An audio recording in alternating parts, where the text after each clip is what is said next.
मथुरापुर नाम के एक छोटे से गांव में एक परिवार रहता था, जिसकी जिंदगी जैसे अधूरी खुशियों के सहारे ही आगे बढ़ रही थी। वहां के हालात कुछ ऐसे थे कि रिश्तों में भी सच्ची खुशी कम और समझौते ज्यादा नजर आते थे। एक दिन रेनू अपने पिता मंगल के साथ कमरे में बैठी थी। मंगल के चेहरे पर झुर्रियां, थकी हुई आंखें और वक्त की मार साफ दिखाई देती थी। फिर भी जब भी वो रेनू की तरफ देखता, होठों पर एक हल्की सी मुस्कान अपने आप आ जाती। वो अपनी बेटी के लिए हमेशा मजबूत बने रहने की कोशिश करता था। अपने दुख, अपनी परेशानियां, सब कुछ दिल के किसी कोने में दबा कर रखता, ताकि रेनू को कभी ये महसूस ना हो कि उसके पिता अंदर से टूट चुके हैं। लेकिन दिल का दर्द भला कब तक छुपता। उसकी आंखें अक्सर उसकी चुप्पी से ज्यादा कुछ कह जाती थीं। उनमें एक तरफ बेटी के लिए अपार ममता थी, तो दूसरी तरफ जिम्मेदारियों का भारी बोझ, जो हर पल उसे भीतर ही भीतर झुकाए जा रहा था। बाबूजी, कई दिनों से दिल में एक बात अटकी हुई है। हर बार सोचती हूँ आपसे कहूँ, लेकिन शब्द जैसे होठों तक आकर ठहर जाते हैं। आज हिम्मत जुटाकर कह ही देती हूँ। पूछो बेटी, क्या बात है? माँ जब जिंदा थी ना, तो वो मेरे पास यूं आकर बैठ जाती थी जैसे उन्हें कहीं और जाना ही नहीं हो। मेरी छोटी छोटी बातें भी बड़े ध्यान से सुनती थी, फिर हंसकर कुछ कहती और दिल हल्का हो जाता था। उनके साथ बैठकर ऐसा लगता था जैसे दुनिया की सारी परेशानियां थोड़ी देर के लिए रुक गई हों। पर बाबूजी, आप कभी ऐसे मेरे पास बैठते ही नहीं, हमेशा काम, जिम्मेदारियां। वैसे भी आपके पास तो खुद के लिए भी वक्त नहीं, तो मेरे लिए कहाँ से होगा? मैं समझती हूँ कि सब कुछ आसान नहीं है आपके लिए। कभी कभी बहुत मन करता है कि आप बस मेरे पास बैठें, बिना किसी जल्दी के, बिना किसी चिंता के, मेरी बातें सुने और अपने दिल की भी थोड़ी सी बात मुझे बताएं। माँ की तरह नहीं तो कम से कम एक दोस्त की तरह ही सही। बिटिया, अगर मैं काम पर ही न जाऊं तो इस घर का चूल्हा कैसे जलेगा? रोज की मेहनत छोड़ दूंगा तो सेठ जी कब तक मेरा इंतजार करेंगे?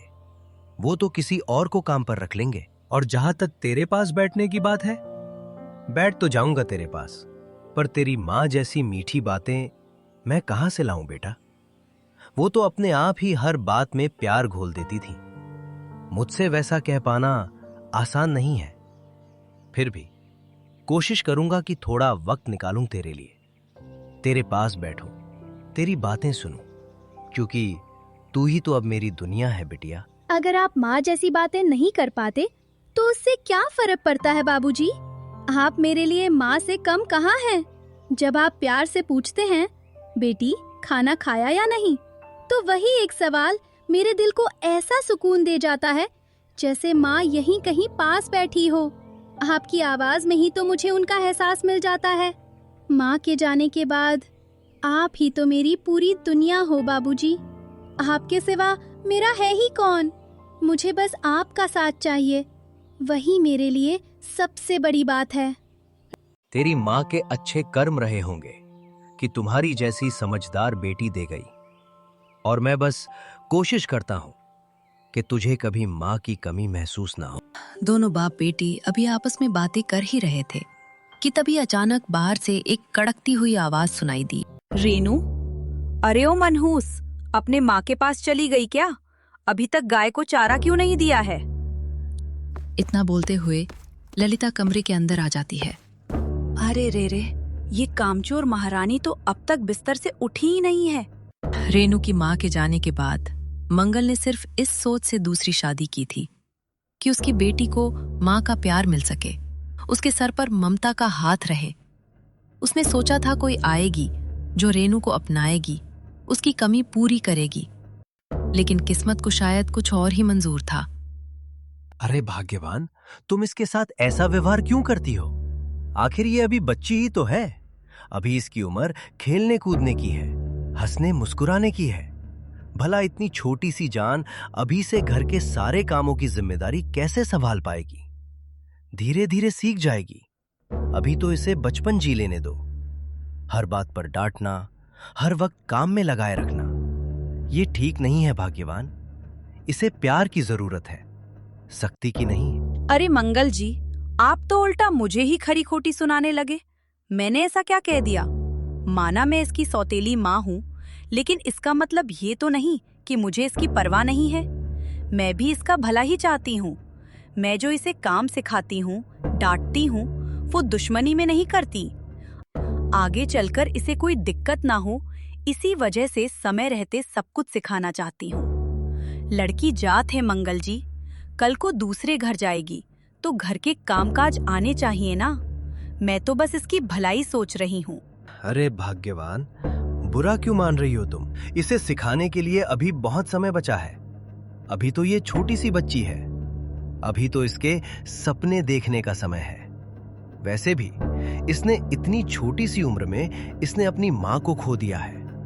मैंने तुमसे शादी की थी कि इसे कभी भी माँ की कमी महसूस ना हो, ना कि रेनू से दिन रात काम करवाने को। ठीक है जी, मैं ही गलत हूँ। आप दोनों बाप बेटी से तो कभी कोई गलती हो ही नहीं सकती। मुझे तो कुछ बोलना ही नहीं चाहिए था। मैं होती ही कौन हूँ आप दोनों बाप बेटी के बीच बोलने वाली? रेनू ने देखा कि उसके माँ और बाबूजी के बीच बहस बढ़ता ही जा रहा था।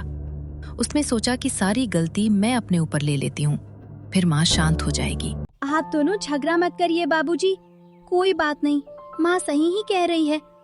मेरी गलती है कि मैं ही माँ की बात नहीं मानती, और वैसे भी मेरे लिए ही अच्छा है कि मैं जल्दी जल्दी सब कुछ सीख लूं। इतना बोलने के बाद रेनू गाय को चारा देने चली जाती है और अपनी सौतेली माँ के कहे मुताबिक काम में लग जाती है। थोड़ी देर बाद मंगल ललिता से बोलता है, भाग्यवान, तुम तो समझदार हो, फिर इस छोटी सी बच्ची से इतनी सख्ती क्यों? रेनू अभी ना समझ है। इस उम्र में उसे डांट डपट नहीं, प्यार और सहारे की जरूरत है। बच्चे धमकी से नहीं, अपनापन मिलने से सीखते हैं। अगर उसे हर बात पर डर ही मिलेगा तो उसके मन में क्या बसेगा?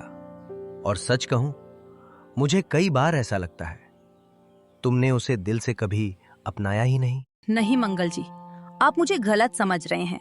मैं रेनू का बुरा नहीं चाहती, मैं तो बस उसे सही राह दिखाने की कोशिश करती हूँ।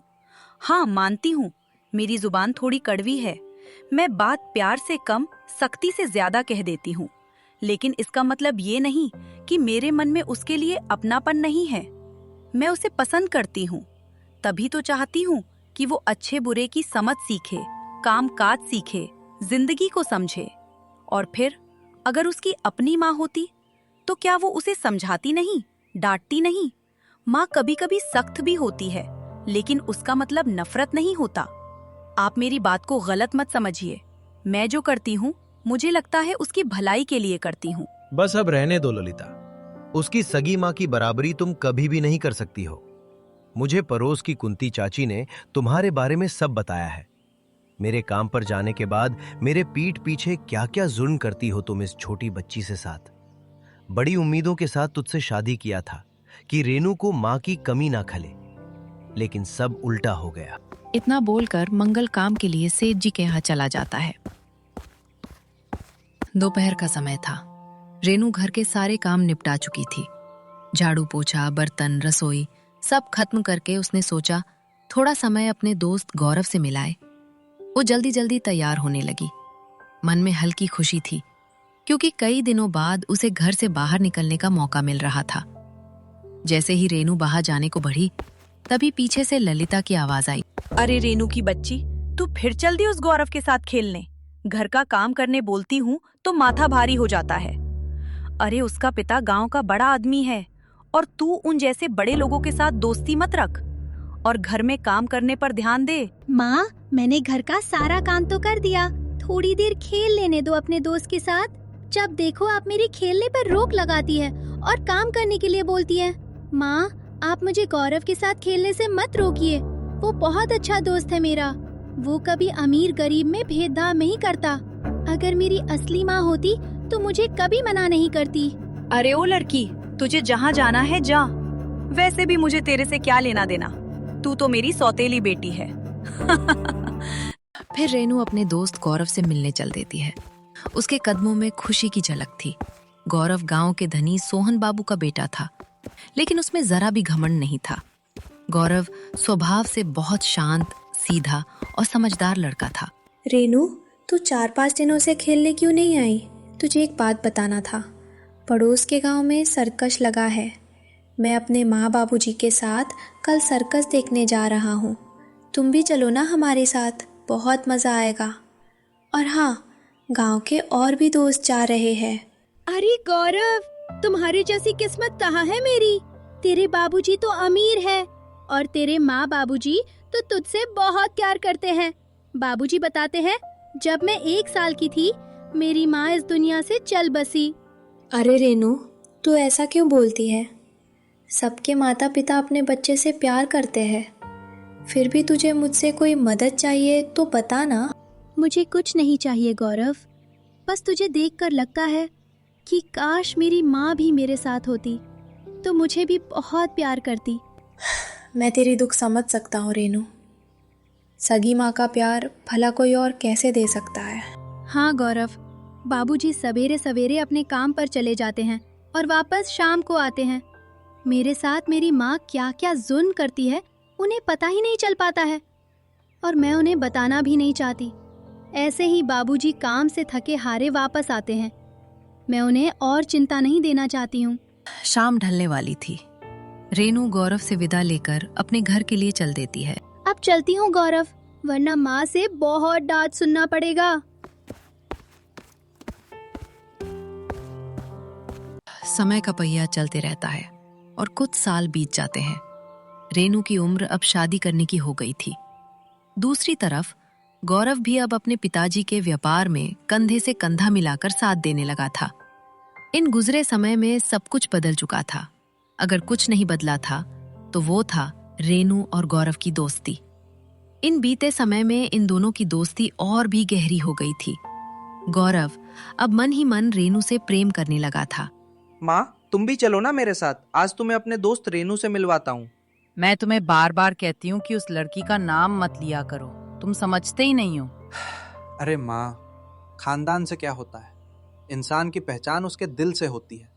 मैं रेनू को बचपन से जानता हूँ। वो दिल की बहुत साफ है, सीधी सादी है।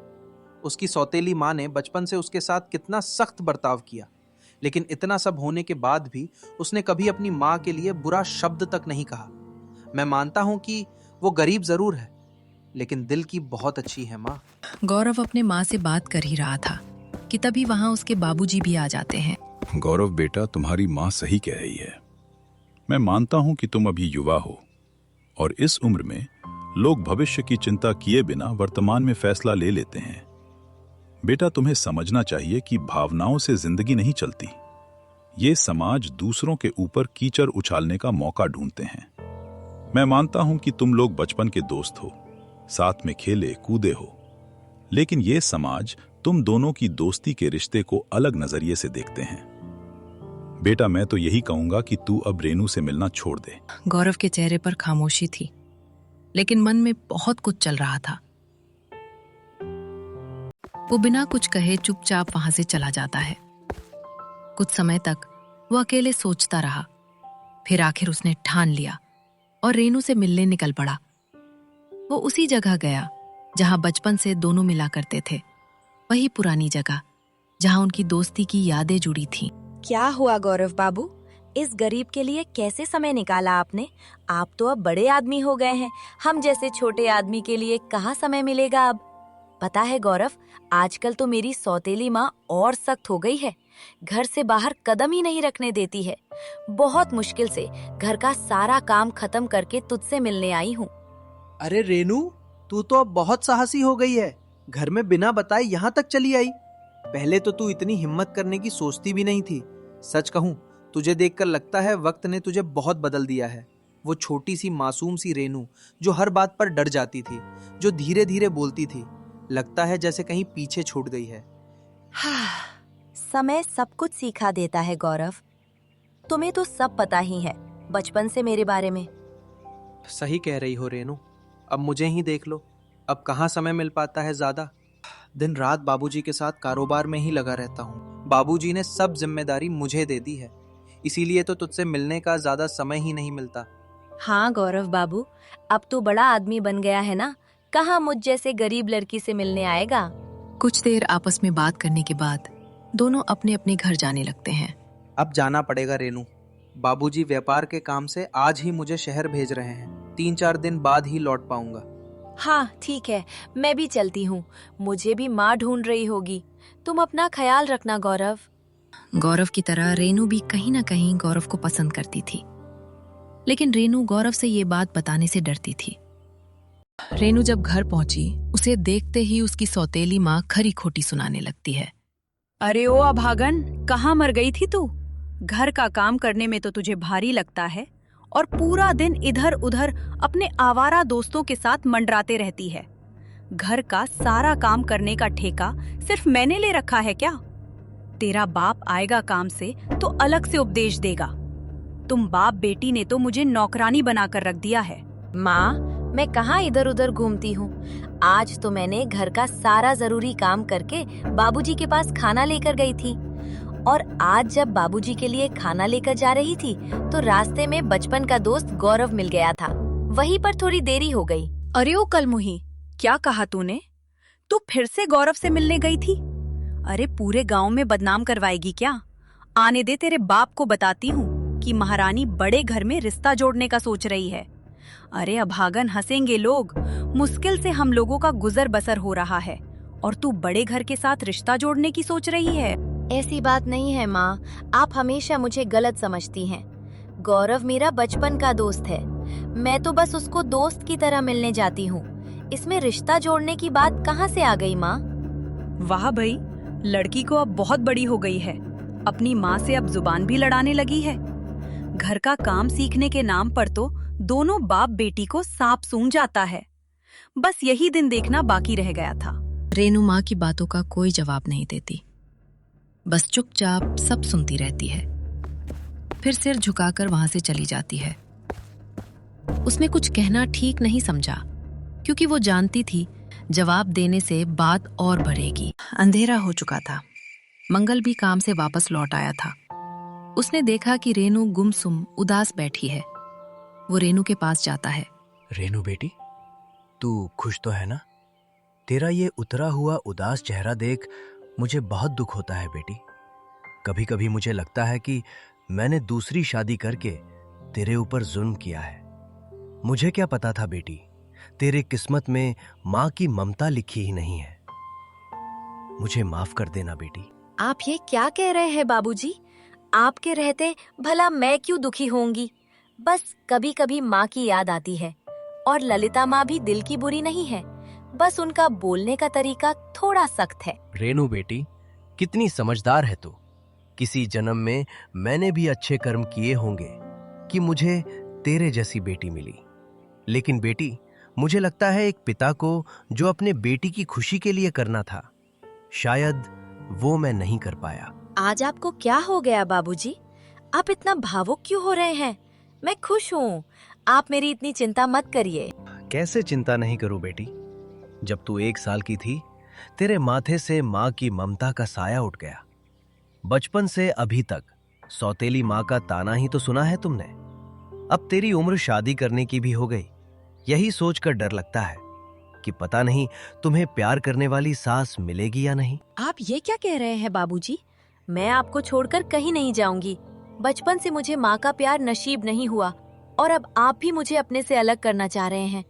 मैं आपको खोना नहीं चाहती बाबूजी। रेनू बेटी, ये दुनिया की रीत है कि हर पिता समय आने पर अपने बेटी का विवाह कर सुखी जीवन जीने का आशीर्वाद देकर उसके पति के घर के लिए विदा कर देता है। और ऐसे भी शादी के बाद बेटी से रिश्ता तो और भी गहरा हो जाता है। अपने बाबूजी से ऐसी बातें सुनकर रेनू भावुक हो जाती है।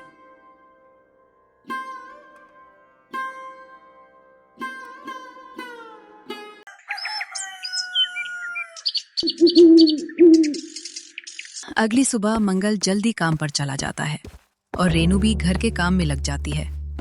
तभी रेनू की सौतेली माँ उसके पास आती है। अरे रेनू, कल रात तुम दोनों बाप बेटी मिलकर मेरे खिलाफ कौन सी खिचड़ी पका रही थी? मुझे तो तुम दोनों इस घर में रहने ही नहीं देना चाहती हो। पता नहीं मेरे से क्या दुश्मनी है तुम लोगों की। जब देखो अपने बाबूजी को मेरे खिलाफ चढ़ाते रहती हो। जरूर तुमने मेरे खिलाफ अपने पिता से शिकायत की होगी। ऐसी कोई बात नहीं है माँ। आप हमेशा मुझे गलत ही समझती हो। आपने आज तक मुझे बेटी की तरह समझा ही नहीं। बहुत चालाक हो गई हो। आज जब मैंने तुम दोनों बाप बेटी की चोरी पकड़ ली तो उल्टा मेरे ऊपर ही आरोप लगा रही हो। तुम दोनों बाप बेटी ने तो मेरी जिंदगी नर्क बना दी है। तेरे बाप को अगर देखभाल के लिए नौकरानी ही चाहिए थी तो किसी और को ले आती। मेरी जिंदगी क्यों खराब की? माँ, बाबूजी और मैंने कभी आपको पराया नहीं समझा। आप ही खुद ये सोचती रहती हो। मेरा दिल जानता है, मैंने हमेशा आपको अपनी सगी माँ के रूप में देखा है। दोपहर के समय रेनू अपने बाबूजी के लिए खाना देने के लिए जाती है। तू आ गई बेटी। आज तो भूख भी नहीं लगी है। क्या बात है बाबूजी? लगता है आप मुझसे कुछ छुपा रहे हैं। कुछ हुआ है क्या बाबूजी? कुछ नहीं हुआ है बेटी, बस अब उम्र हो चुकी है। काम करने में शरीर साथ नहीं देता, सांस फूलने लगती है। मैं सोच रहा था कि अगर कुछ पैसे का जुगाड़ हो जाता तो एक छोटा सा कोई धंधा कर लेता। लेकिन बाबूजी, हम गरीब लोगों को आखिर पैसे उधार कौन देगा? यही सोच सोच कर तो मैं चिंता में डूबा जा रहा हूँ बेटी। बाबूजी, आपने बताया था कि मेरी शादी के लिए आपने गहने बनवा कर रखा है। आप सेठ जी के यहाँ उसे ही गिरवी रखकर कुछ रुपए उधार क्यों नहीं ले लेते? नहीं बेटी, जब तू नन्ही सी परी थी तो तेरे माँ ने प्यार से तेरे लिए चांदी के पायल बनवाए थे। मैं नहीं चाहता हूँ कि मैं कुछ ऐसा करूँ कि तेरी माँ की आत्मा को ठेस पहुँचे। ऐसा करती हूँ बाबूजी, मैं भी कुछ भी काम ढूंढ लेती हूँ। आपको कुछ मदद मिल जाएगी। कैसी बात कर रही हो बेटी? भला मैं अपने राजकुमारी बेटी को दूसरों के यहाँ काम करने कैसे बोल सकता हूँ? तो फिर क्या करेंगे बाबूजी? बेटी, मैं सोच रहा था कि गांव के सोहन बाबू के पास मदद मांगने जाऊं। वो नेकदिल इंसान है और उनका बेटा तो तेरे बचपन का दोस्त भी है। हो सकता है वो कुछ मदद कर दे। ठीक है बाबूजी, हो सकता है गौरव के बाबूजी शायद कुछ मदद कर दें, लेकिन हमारी दोस्ती उनके लिए उतनी बड़ी बात भी नहीं होगी। तू बात तो ठीक बोल रही है, फिर भी मैं एक बार उनसे बात करके देखूंगा। खैर छोड़ो बेटी, तू ये सब चिंता मत कर, ये सब मैं देख लूंगा। रुक बेटी, मैं भी सेठ जी को बोल के आता हूँ। मेरी भी तबीयत ठीक नहीं लग रही है, मैं भी तेरे साथ घर चलता हूँ। फिर मंगल सेठ जी से छुट्टी लेकर अपने बेटी के साथ घर की तरफ चल देता है।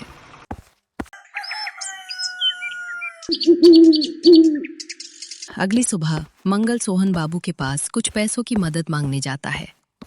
आओ आओ मंगल, हमारे घर कैसे आना हुआ भाई?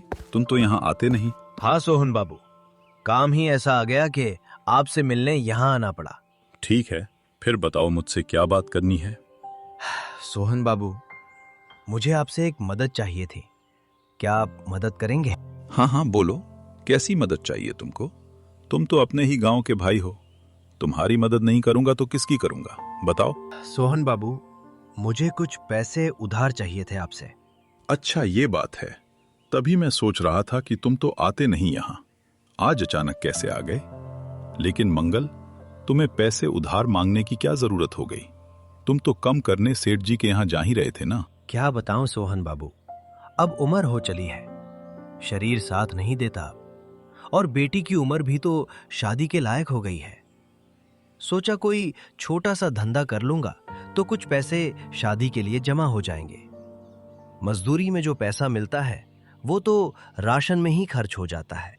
तुम्हें जितने रुपए चाहिए मैं दूंगा, और मुझे वापस भी नहीं चाहिए, लेकिन एक शर्त है। भला मुझ गरीब से कैसी शर्त हो सकती है सोहन बाबू? मंगल, तुम्हें तो पता ही है कि गौरव और रेनू बचपन के दोस्त हैं, लेकिन गौरव अब बड़ा हो चुका है और मुझे गौरव का रेनू से मिलना ठीक नहीं लगता है। मैंने और गौरव की मां ने गौरव को कई बार समझाने की कोशिश की, लेकिन वो जिद पर अड़ा रहता है। तो इसमें क्या बुराई है सोहन बाबू? वो दोनों तो बचपन के दोस्त हैं। तुम समझते नहीं हो मंगल, गांव के लोग उल्टी सीधी बातें करते हैं। तुम तो जानते ही हो, लोग दूसरों के इज्जत पर कीचड़ उछालने का मौका ढूंढते हैं। और एक दिन तो हद ही हो गया, गौरव रेनू को बहू बनाकर इस घर में लाने की बात मां से कर रहा था। इससे और खुशी की बात क्या हो सकती है सोहन बाबू? अगर गौरव बाबू और रेनू बेटी एक दूसरे को पसंद करते हैं तो। सोहन बाबू रेनू बेटी ने इस बारे में ऐसा कभी भी मुझसे कुछ नहीं बताया, लेकिन ऐसा है तो मैं अपने बेटी की खुशी की खातिर आपके सामने हाथ जोड़कर भीख मांगता हूं कि रेनू बिटिया को अपने घर का बहू बना लीजिए। खबरदार मंगल, अब अगर एक शब्द भी अपने जुबान से निकाला तो अच्छा नहीं होगा। ये लो नोटों की गड्डियां और अपने बेटी को लेकर दूर चले जाओ इस गांव से, और बोल देना अपने बेटी को कि सपने छोड़ दे इस घर की बहू बनने का। सोहन बाबू, मैं हमेशा से आपकी इज्जत करता आया हूं, लेकिन इसका यह मतलब नहीं कि आप किसी गरीब बाप बेटी की इज्जत को चंद पैसों से खरीदने की कोशिश करें। हम लोग गरीब हैं, लेकिन हमारी भी इज्जत है। मैंने आपके सामने किसी लालच से हाथ नहीं जोड़ा, बल्कि एक पिता ने अपनी बेटी की खुशी की खातिर हाथ जोड़ा था। इतना बोलकर मंगल वहां से चल देता है और सीधा घर पहुंच जाता है। घर पहुंचने पर रेनू जल्दी से अपने बाबूजी के पास आती है और कहती है, क्या हुआ बाबूजी, आप परेशान लग रहे हैं? गौरव के बाबूजी ने पैसा नहीं दिया क्या? मैंने तो पहले ही कहा था। आप चिंता मत करिए, मैंने शकुंतला चाची से बात किया है। उनके साथ सब्जी बेचने कल से बाजार जाऊंगी। कुछ तो मदद हो जाएगी आपकी। ऐसी कोई बात नहीं है बेटी, बस थोड़ी तबीयत खराब है, और कोई बात नहीं। आपको माँ की कसम बाबूजी, आप हमसे क्या छुपा रहे हैं? सच सच बताइए। बेटी, मैंने कहा था ना कि मैं तुम्हारी खुशी के लिए कभी कुछ नहीं कर पाया। फिर मंगल सारी बातें रेनू से बताता है। मंगल और रेनू की बातें उसकी माँ ललिता भी बहुत ध्यान से सुन रही थी। सोहन बाबू ने जो मंगल के साथ बेइज्जती की थी, इससे सब लोग बहुत दुखी थे।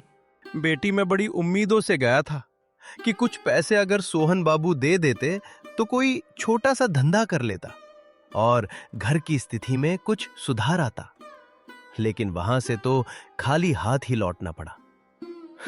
आप परेशान मत होइए बाबूजी, कुछ न कुछ हल तो निकल ही जाएगा। घर में उदासी फैली हुई थी।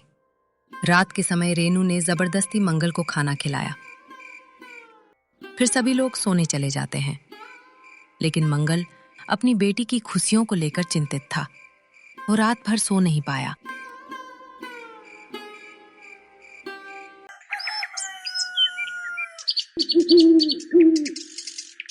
सवेरे जब रेनू की नींद खुली तो उसने देखा कि मंगल घर पर नहीं था। दोनों माँ बेटी मंगल को खोजते खोजते कुछ दूर गए तो देखा कि मंगल एक पेड़ के नीचे उदास बैठा रो रहा था। बाबूजी, बिना बताए आप सवेरे सवेरे यहाँ क्यों आ गए?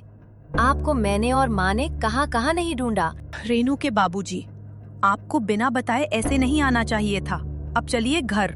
अपने बाबूजी को ऐसे परेशान देखकर रेनू मन ही मन फैसला करती है कि वो गौरव से मिलने जाएगी और उस दिन जो उसके बाबूजी के साथ हुआ उसके बारे में बात करेगी। फिर रेनू अपने बाबूजी को लेकर घर पर आ जाती है और कुछ देर बाद बहाना बनाकर वो गौरव से मिलने चली जाती है। गौरव, तुम्हें तो पता ही होगा कि मेरे बाबूजी कुछ रुपयों की मदद मांगने तुम्हारे यहाँ गए थे। मैं सब जानता हूँ रेनू, लेकिन मुझे माफ करना, मैं इस मामले में कुछ नहीं कर सकता। पिताजी को जो उचित लगा उन्होंने बोला। और हाँ, वैसे भी अब मेरे पास इतना समय नहीं है कि मैं तुमसे मिलने आ सकूं। मुझे अपने माता पिता के अरमानों को पूरा करना है। हमारी दोस्ती यहीं तक थी। आज के बाद अब तुम मुझसे मिलने की कोशिश मत करना। रेनू गौरव का ये बर्ताव देख बहुत ज्यादा दुखी होती है। अपने माता पिता के बाद रेनू का सबसे करीबी दोस्त गौरव रेनू को ऐसा जवाब दे देगा वो कल्पना भी नहीं की थी। रेनू अंदर से टूट चुकी थी। गौरव ने अपनी दोस्ती से ज्यादा पैसे को महत्व दिया। रेनू दुखी मन से अपने आंखों में आंसू लिए गौरव को बिना कुछ बोले वहां से चल देती है। घर पर रेनू के परिवार में उदासी फैली हुई थी। तभी ललिता बोलती है, मंगल जी, आप चिंता मत करिए। गांव के बाहर जो जमीन मेरे नाम है उसे बेचकर रुपए का इंतजाम कर लीजिए। मुसीबत के समय अगर ये काम ना आए तो फिर किस दिन आएगी? उससे कुछ पैसा रोजगार में लगा लीजिए और कुछ रेनू के अच्छे भविष्य के लिए रख लीजिए, उसकी शादी के लिए भी। मैं मानती हूँ मैंने आपसे और रेनू से बहुत झगड़े किए हैं, लेकिन आप मेरे पति हैं। ऐसे कठिन समय में अगर मैं आपका साथ नहीं दूंगी तो फिर कौन देगा? नहीं माँ, आपको अपने जमीन बेचने की जरूरत नहीं है। शादी के समय आपके माँ बाबा ने कितने अरमानों के साथ आपको ये जमीन दिए होंगे। बाबूजी, आपने जो पैसे मुझे खर्च के लिए दिया था, मैं उसे मुसीबत के समय के लिए जमा करते गई थी। आप उन पैसों से दुकान खोल लीजिए और अब आप लोग मेरी शादी की चिंता छोड़ दीजिए। मैंने फैसला कर लिया है कि मुझे अब किसी से ब्याह नहीं करनी और पूरी जिंदगी मैं अब आप लोगों के साथ ही रहूंगी। अरे रेनू बेटी, पागल हो गई है क्या? तुझे पता भी है तू क्या बोल रही है? आखिर तुझे अचानक हुआ क्या जो ऐसा बोलने लगी है? हाँ रेनू बेटी, ऐसी बातें क्यों कर रही है? तुम इन सब बातों की चिंता मत करो।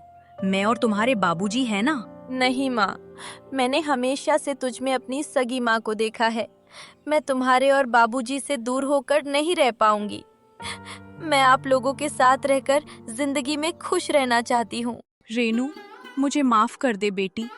बचपन से मैंने तुझे न जाने कितनी बातें सुनाई, कितनी बार तेरा दिल दुखाया, फिर भी तुम मुझे सगी माँ मानती रही।